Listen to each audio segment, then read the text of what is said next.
దేవుడు మనల్ని నడిపించాలని కోరుకుంటున్నాడు. ఆయనకు మనల్ని పరిపూర్ణంగా మనం అప్పగించుకుంటే ఆయన మనల్ని నడిపించగలుగుతాడు. ఆయనకు మనం అప్పగించుకోనట్లయితే ఆయన మనల్ని నడిపించలేడు. కానీ ఎవరైతే ఆయన నడిపించినట్లుగా నడుస్తారో వారు దేవుని కుమారులై ఉంటారట. దేవుని ఆత్మచేత ఎందరైతే నడిపించబడతారో వారందరూ కూడా దేవుని కుమారులై ఉందరు. బైబిల్లో ఇంకొక చక్కటి మాట ఉంది, యోహాను 1:12. తన్ని ఎవరైతే అంగీకరించారో వారందరికీ ఆయన పిల్లలు అవ్వడానికి దేవుడు అధికారం ఇచ్చాడు. దాదాపుగా క్రైస్తవులందరూ కూడా ఆయన నామముందు విశ్వాసం ఉంచిన వారే, వారందరూ కూడా దేవుని పిల్లలే. అక్కడ విశ్వాసం ఉంచడం వల్ల పిల్లలమైపోయాం.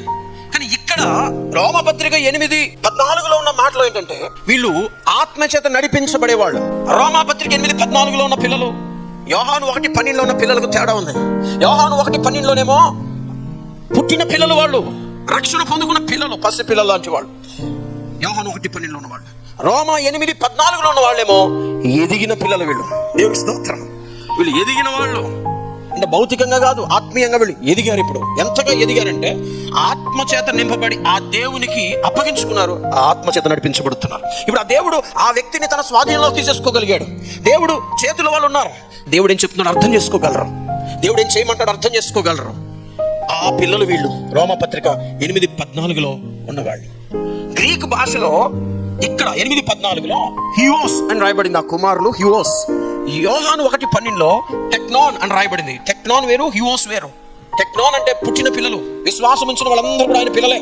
అవును, మనందరం ఆయన పిల్లలమే. భూమి మీద ఉన్న క్రైస్తవులందరూ కూడా దేవుని పిల్లలే, దేవుని కుమారులే, దేవుని కుమార్తెలే, భూమి మీద ఉన్న వాళ్ళందరూ. కానీ హియోస్, ఈ టెక్నాన్ కాస్త హియోస్ గా మారుతారు. ఎప్పుడు అంటే వీళ్ళు వాక్యము చేత బలం పొందుకుని, వాక్య ఆహారము చేత ఎప్పుడు కూడా నింపబడుతూ దేవునిలో ఎదిగి దేవుని యొక్క విషయాలు తెలుసుకుని ఆత్మచేత నింపబడి ఇప్పుడు ఆ దేవునికి తమను తాము అప్పగించుకుని ఆత్మచేత నడిపించబడతారు. ఎంతకంటే ఆ దేవుడు వారిని బలంగా తన పాత్రగా వాడుకునేంత వరకు. దేవునికి స్తోత్రం చెబుదాం.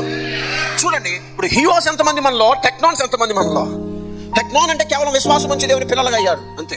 హియోస్ అంటే ఎదిగిన వాళ్ళు, దేవుని ఆత్మచేత నింపబడ్డారు, దేవుని చేత వాడబడుతున్న వాళ్ళు. మీలో ఎంతమంది టెక్నాన్స్, ఎంతమంది హియోస్? ఆలోచన చేయండి. నిజంగా మనం హియోస్ అవ్వాలని దేవుడి కోరిక. పుట్టిన పిల్లలు ఎదగకుండా ఉంటే తల్లిదండ్రులకు ఏమనిపిస్తుంది? బాధ అనిపిస్తుంది కదా. సంవత్సరాలు గడుస్తున్నాయి. కొంతమంది రక్షణ పొందుకొని 10 సంవత్సరాలు, 20 సంవత్సరాలు, 30 సంవత్సరాలు, 40 సంవత్సరాలు.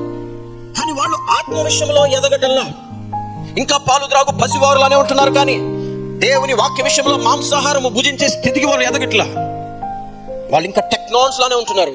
అయితే హ్యూస్ గా మారాలి. హ్యూస్ గా మారాలి అంటే బలమైన ఆహారం తినాలి.